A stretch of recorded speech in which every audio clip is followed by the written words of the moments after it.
Imaginez un instant que notre monde soit dirigé par un seul et unique gouvernement. Un gouvernement qui agirait dans l'intérêt de l'ensemble de l'humanité, répartirait les richesses équitablement, préviendrait les guerres et s'engagerait avec détermination contre le changement climatique. Nous avons besoin de toute urgence de mesures ambitieuses et d'idées qui dépassent ce que nous connaissons en matière de projets politiques. Ce gouvernement mondial viendrait à la rescousse pour résoudre les problèmes de notre planète. Mais une telle institution pourrait-elle fonctionner? Serait-ce la solution radicale dont nous avons tant besoin? Ou est-ce de la pure fiction? Si une vision politique ne ressemble pas à de la science-fiction, c'est probablement qu'elle n'est pas assez ambitieuse. Il y a suffisamment de problèmes dans le monde aujourd'hui pour qu'il faille quelque chose s'approchant d'un gouvernement mondial. Soit. Mais s'il devait voir le jour, à quoi ressemblerait ce gouvernement mondial? Et l'humanité est-elle prête pour cela?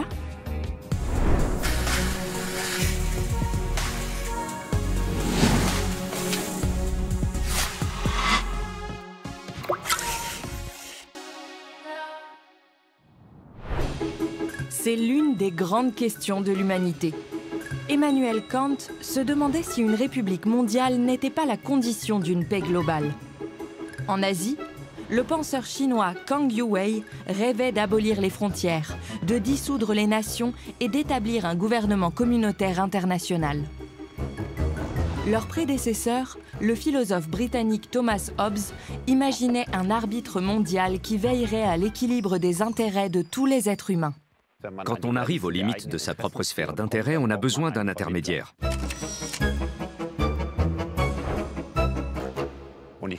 Cette idée d'un pouvoir central doté d'un rôle d'arbitre, de médiateur comme on dirait aujourd'hui, s'inscrit en droite ligne de la pensée de Hobbes et n'est absolument pas dépassée. Un arbitre pour le monde, plutôt logique à première vue. Mais ne disposons-nous pas déjà de quelque chose de similaire? Après 2 conflits mondiaux et l'invention de la bombe atomique, la communauté internationale s'est rendue compte de la nécessité d'une institution, au sein de laquelle les gouvernements de la planète pourraient se réunir pour résoudre ensemble les crises. C'est ainsi que sont nées les Nations Unies, composées de 193 États membres. À défaut d'être un gouvernement mondial, il s'agit d'un lieu où les différents pays peuvent parvenir à des décisions communes. Seulement, 80 ans plus tard, le monde est loin d'être devenu plus sûr. Si on regarde comment l'organisation est structurée, on voit bien que les Nations Unies ont été fondées pour les crises d'hier et non pour les problèmes d'aujourd'hui.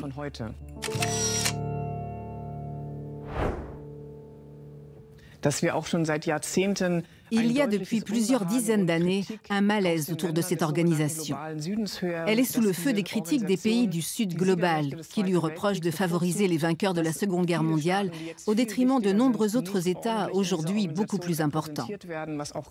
Il nous faut changer les règles de décision et réformer le Conseil de sécurité de l'ONU. Or, c'est très difficile. Pourquoi des États qui sont en position dominante voudraient-ils de leur plein gré renoncer à leurs prérogatives? Les Nations Unies ont été pensées comme un lieu où la planète se rassemble pour maintenir la paix mondiale. Mais la réalité est bien différente.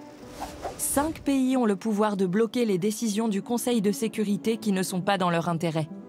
Loin de former un gouvernement mondial équitable, les Nations Unies sont plutôt un miroir des enjeux géopolitiques.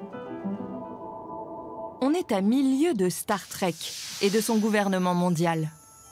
Dans la série, c'est une grande catastrophe qui a poussé les Terriens à s'unifier. Est-ce ce dont nous avons besoin aujourd'hui? D'une bonne grosse catastrophe? L'humanité apprend en premier lieu par les bouleversements et les catastrophes. On peut donc penser que la crise climatique actuelle a le potentiel de ramener l'humanité à la raison et de la pousser à établir effectivement un gouvernement mondial.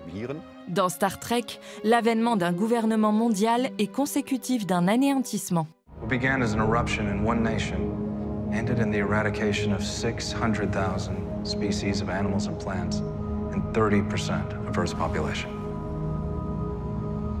Global suicide. C'est la terrible issue de la Troisième Guerre mondiale, qui a été déclarée en 2026. Dans la réalité, hormis un conflit international, ce pourrait être le dérèglement climatique qui pourrait nous forcer à nous unifier. Les scénarios dystopiques ne manquent pas. D'un autre côté, le changement climatique a comme inconvénient de ne pas être soudain. Ses conséquences ne sont pas immédiates. Elles ne provoquent pas de suite un cataclysme. Il n'y aura pas une seule et unique grande catastrophe. Le changement climatique s'annonce toutefois comme le plus grand défi pour les générations à venir. Et pour y faire face, il faut des mesures qui ne s'arrêtent pas aux frontières des États.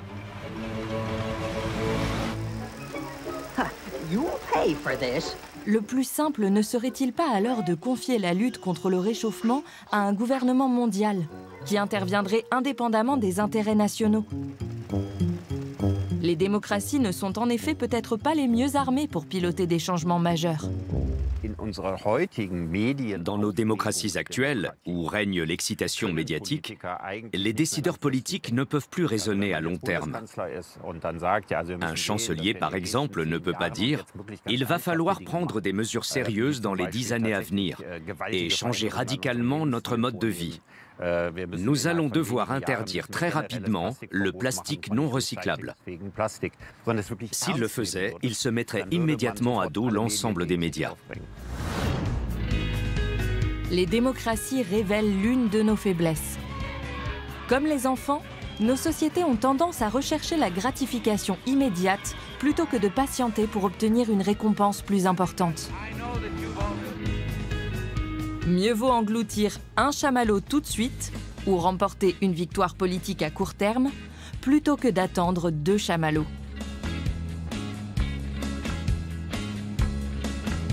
La démocratie, qui est rythmée par les échéances électorales, n'est peut-être pas le bon système pour instaurer un gouvernement mondial. Il existe en effet ce préjugé selon lequel les démocraties ne peuvent pas penser à long terme, du fait qu'elles se renouvellent tous les 4 ou 5 ans et que les politiques ont pour seul horizon temporel cette échéance.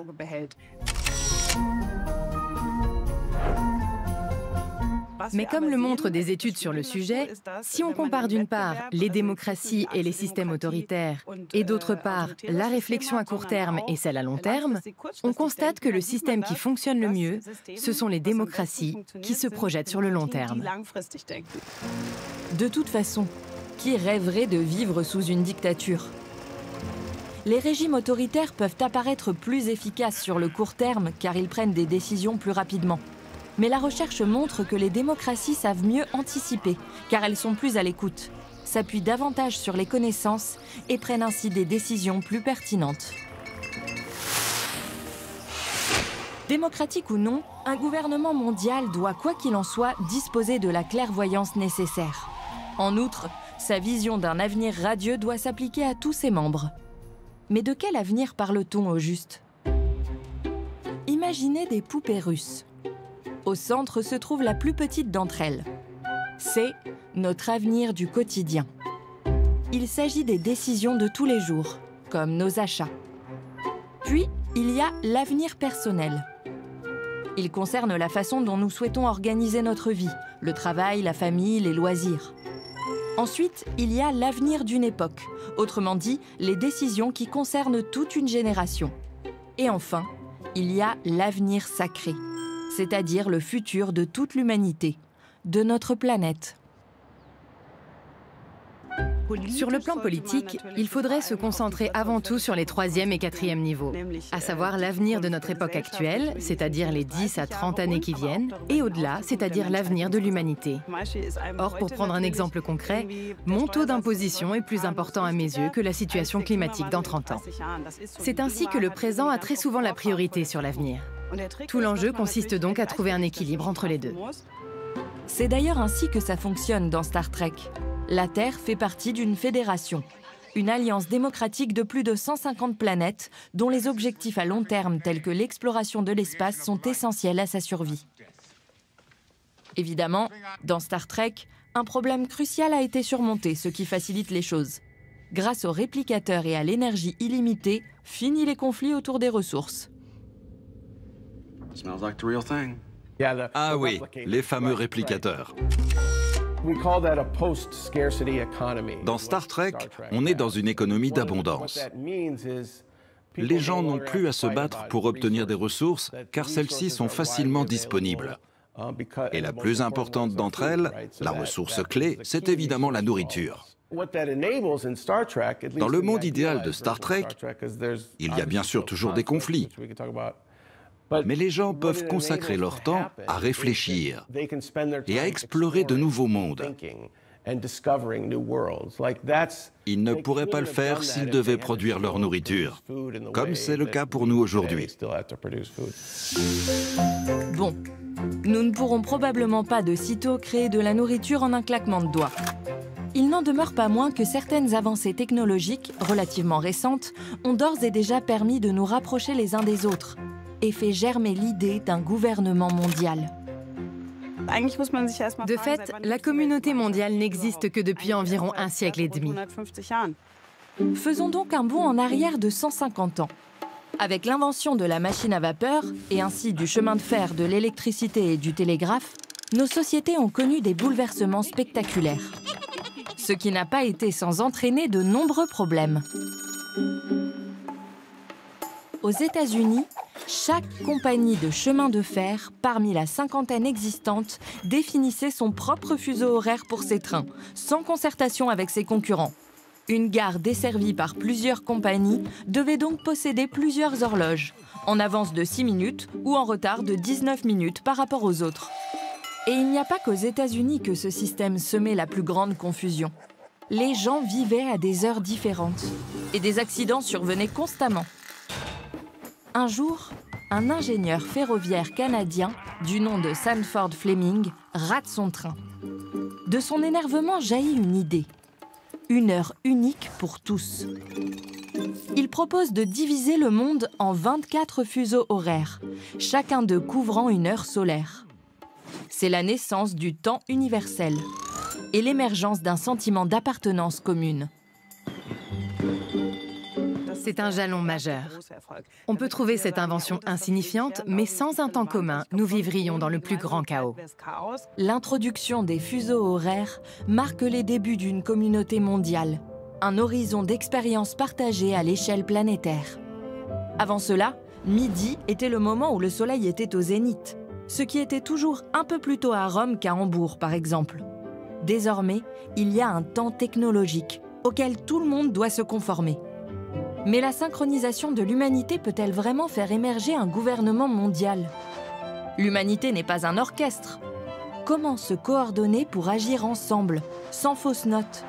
Suffit-il de la bonne technologie pour jouer la grande symphonie planétaire? Quand on fonde tous ces espoirs sur une technologie, on est forcément déçu, car toute innovation peut être exploitée dans un sens ou dans un autre. La connectivité à l'échelle mondiale que nous connaissons actuellement s'accompagne par exemple d'une surveillance permanente et d'une montée en puissance de l'espionnage, des campagnes de désinformation et des cybertrolls. C'est l'autre versant de cette connectivité. C'est tout le paradoxe. Internet, qui a le pouvoir de relier toute l'humanité et à transformer notre monde en village, est aussi un facteur d'isolement.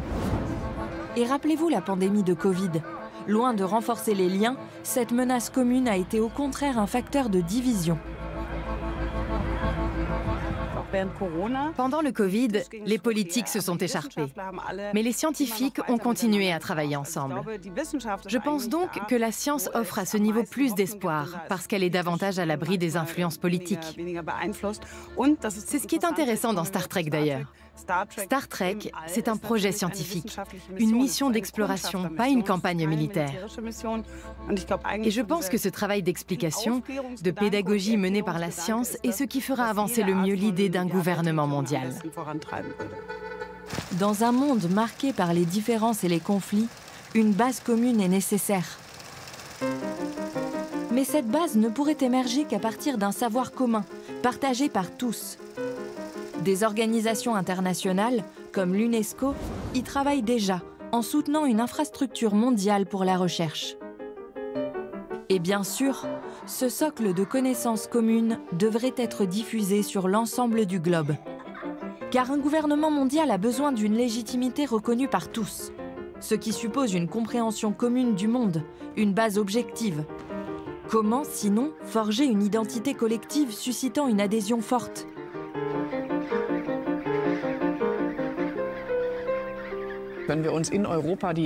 Si on étudie la construction de la paix en Europe, notamment entre les sociétés, on constate que l'une des raisons du développement de la confiance entre deux pays voisins, comme l'Allemagne et la France par exemple, passe par des programmes d'échange scolaires, par le programme Erasmus, par la possibilité offerte aux gens d'apprendre à se connaître.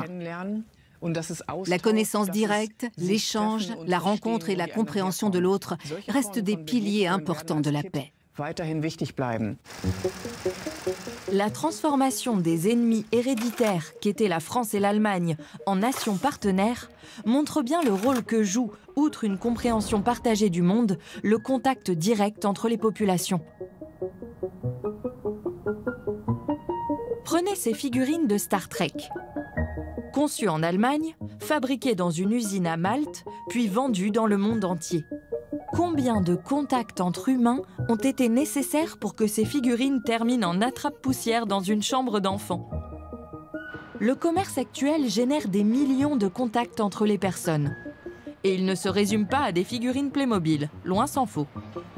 Alors, la multitude des échanges commerciaux à l'échelle planétaire peut-elle générer un sentiment d'appartenance mondiale ? La mondialisation, comme elle a été pensée à l'origine, c'est l'idée qu'aussi bien par le progrès technologique que par une coopération économique intense, on va rétrécir le monde. On va faire de la planète un village, travailler plus étroitement entre nations, faire émerger des coopérations qui mèneront au progrès et à long terme à la paix. Et cette intensification des échanges économiques nous permettra au bout du compte de mieux vivre. Or, cette vision de la mondialisation et du progrès ne s'est malheureusement pas concrétisée au cours des dernières décennies. La doctrine du changement par le commerce a longtemps porté l'espoir d'une normalisation des relations entre l'Occident et la Russie. Le pétrole et le gaz devaient être les carburants de ce rapprochement. Le commerce, pensait-on, créerait la confiance, l'amitié et, in fine, la paix. Mais avec la Russie, cela n'a manifestement pas fonctionné. Sans doute parce que l'essence du commerce n'est pas l'échange ou le contact, mais bien plutôt le profit. Néanmoins, l'économie apporte une base sur laquelle s'appuyer. Une structure qui, dans le meilleur des cas, est fondée sur des règles et fonctionne de manière fiable pour toutes les parties. Et si la clé était une construction comme l'Union européenne ? L'Europe a plusieurs succès à son actif. À ses débuts, elle a réussi, avec la communauté européenne du charbon et de l'acier, à créer un marché unique pour les matériaux qui sont essentiels à la guerre et permettent un armement rapide. L'objectif était d'éviter une nouvelle course aux armements entre États européens. Ensuite, elle a fondé un socle de valeurs très solide qui doivent être partagées par tous les États souhaitant devenir membres du club. Ces valeurs, ce sont la liberté, l'égalité, la démocratie, l'état de droit, ainsi que le respect de la dignité humaine. L'Union européenne a sans nul doute réussi à mettre fin à la course aux armements qui avait mené le vieux continent au fond du gouffre. Mais que se passe-t-il si un État ou un chef de gouvernement n'a soudain plus envie de jouer le jeu, qu'il décide de ne plus adhérer aux valeurs communes ? L'Union européenne a mis en place un réseau d'institutions avec un cadre juridique qui dépasse le droit national et fonctionne donc de manière supranationale. C'est tout à fait inhabituel dans notre expérience des États-nations. Et cette expérience politique a très bien fonctionné, du moins à l'intérieur des frontières européennes. Plus le cadre juridique est clair, plus la machine fonctionne sans accroc. Ces règles contraignantes, protégées par le droit et les traités, sont décisives dans l'établissement d'un gouvernement transnational. En même temps, l'UE ne se mêle pas de toutes les affaires intérieures de ses États membres.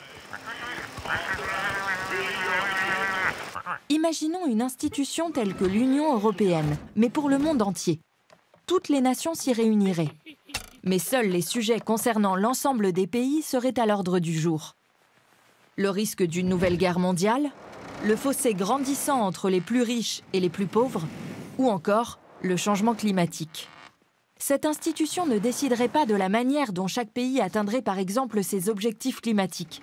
Seule la réalisation de l'objectif en soi serait imposée par la loi.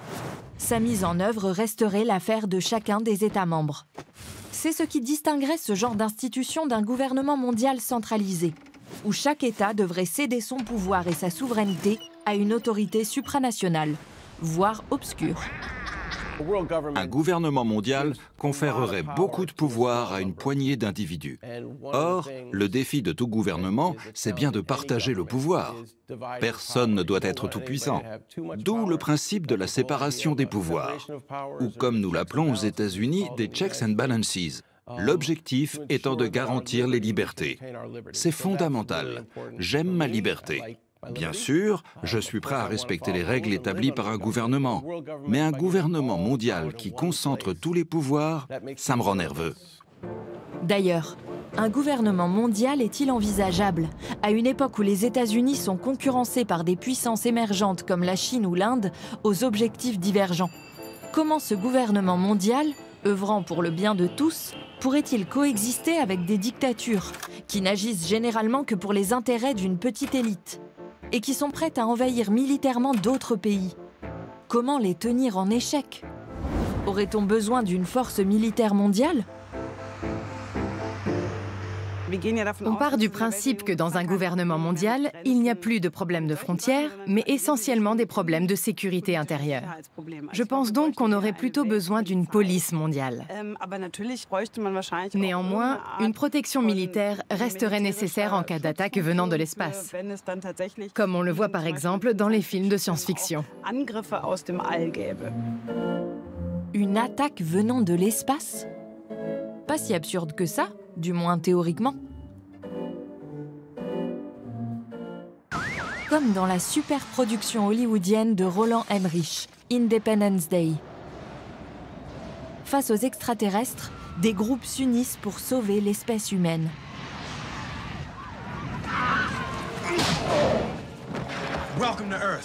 Et peut-être même que le modèle de sécurité de Star Trek, la Fédération des Planètes Unies, serait approprié pour un gouvernement mondial. Chaque membre de cette république fédérale est assuré du soutien militaire de ses alliés et intervient à son tour pour défendre les autres. Ce n'est pas un hasard si le drapeau de la FPU rappelle celui de l'ONU. En théorie, les Nations Unies aussi disposent d'une police mondiale, les casques bleus, chargés de garantir les cessez-le-feu et d'instaurer la paix. Mais dans la pratique, l'ONU comme les casques bleus ne sont pas toujours à la hauteur de leurs ambitions. Le problème, c'est que la force de maintien de la paix des Nations Unies, qui s'est développée au fil du temps, a atteint ses limites. Elle s'inscrit dans une logique de non-violence. Mais que faire quand on est impliqué dans un conflit militaire et qu'on ne peut pas agir militairement soi-même? C'est le problème fondamental auquel sont confrontés les casques bleus. Alors la meilleure solution ne serait-elle pas de faire table rase? Au lieu de s'accrocher à un système qui ne fonctionne que partiellement, pourquoi ne pas dissoudre l'ONU pour créer une nouvelle structure plus efficace? L'ONU fournit des outils extrêmement précieux. La Charte des droits de l'homme, le pacte relatif aux libertés, le pacte relatif aux droits sociaux, jusqu'à la responsabilité de protéger, c'est-à-dire le droit de mener des guerres pour protéger les droits humains et empêcher les génocides. On ne peut pas balayer tout cela d'un revers de main en disant que nous allons construire quelque chose de nouveau, parce qu'il y a le risque qu'il n'en résulte rien de bon. Idem avec l'Union européenne.